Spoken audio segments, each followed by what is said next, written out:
There's one word that looms over Doaholics more than any other, and that word is burnout. The latest figures tell us that 40% of North American workers will experience a form of clinical burnout in their lifetime, and up to 80% will report having at least some symptoms. So based on current populations, that's well over 100 million people in North America who will go through the experience of having their stress network overwhelmed by continual doing.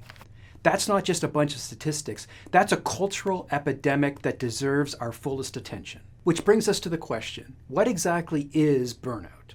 Clinically speaking, burnout is marked by the presence of 5 symptoms: exhaustion, difficulty in focusing, deficits in joy and empathy, irritability, and a noticeable drop in performance. On a more precise level, there's 3 areas where burnout tends to show up in the lives of Doaholics. Number 1 is in their sleep. It's exceptionally rare for someone in active burnout to have good sleep.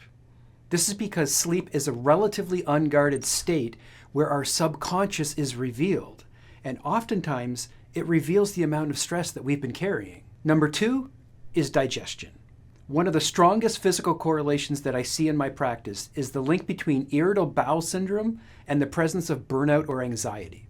You rarely see IBS symptoms like heartburn, nausea, or loss of appetite without a mental health correlation. Number 3 is unexplained physical sensations.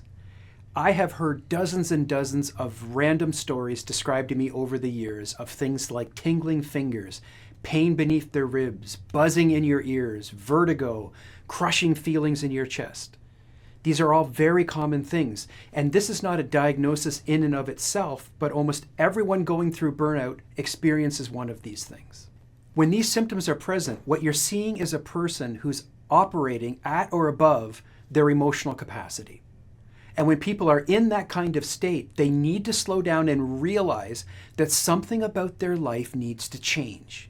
The human body can only carry so much stress, and that's an incredibly hard thing for Doaholics to admit. That's why most Doaholics are horrible at assessing their own burnout levels, because when they finally start to clue in that they may be burning out, they're usually years behind the curve in admitting it.